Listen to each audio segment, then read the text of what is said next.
সত্য ঘটনা অবলম্বনে ঘটনাটি ঘটেছিল আমার সাথে। তখন আমি ক্লাস 8-এ পড়তাম।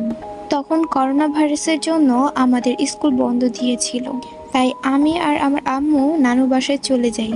আমার আম্মু প্রতিবারই ঢাকায় গেলে ডাক্তার দেখাতে যায়, তো ওইবারও আম্মু ডাক্তার দেখাতে গিয়েছিল। আমার আম্মু ঢাকার রাস্তাঘাট না চেনায় আম্মু মামাকে নিয়ে নেয়, সাথে আমিও যাই। তো আমরা সন্ধ্যা 6টা কিংবা 6:30টায় রওনা দিয়েছিলাম। বাসায় এখন শুধু নানু আর আমার ছোট খালামণি ছিল।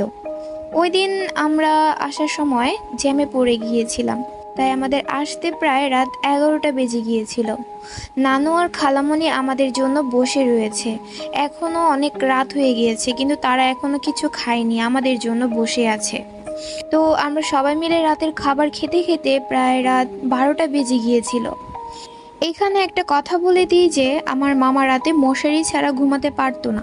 তো মামার মশারি ছাদে ছিল। আমার মামা ছিল একজন সাহসী মানুষ। তিনি এসব জিন ভূত কিছুই ভয় পায় না। তিনি ওই রাতে রাত 12টার সময় ছাদে চলে যায়।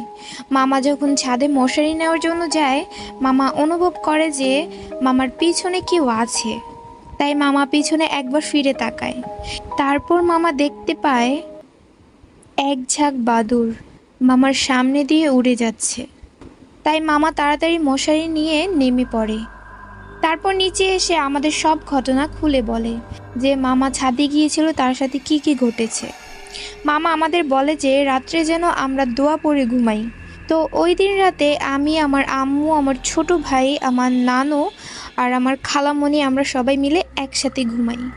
জার্নি করার কারণে আমরা খুব ক্লান্ত ছিলাম, তাই আমি শোয়া মাত্রই ঘুমিয়ে পড়ি। আমি দোয়া পড়তে ভুলে গিয়েছিলাম। তারপর হঠাৎ রাত 3টা বাজে আমার ঘুম ভাঙে একটা শব্দে। আমার পেছনের দেওয়ালে কে যেন জোরে জোরে রড দিয়ে বাড়ি মারছে। আমি তখন খুব ভয় পেয়ে যাই। আমি এতটা ভয় পেয়ে যাই যে আমার খালামণিকে যে ডাকবো সে সাহসটাও আমি পাচ্ছিলাম না। আমার মনে যে দোয়া আসে আমি সে দোয়াটাই পড়তে থাকি। ঠিক সেই সময় আজান দেওয়ার সাথে সাথেই আওয়াজটি থেমে গেল। এই ঘটনাটা কিন্তু এখানেই থামেনি।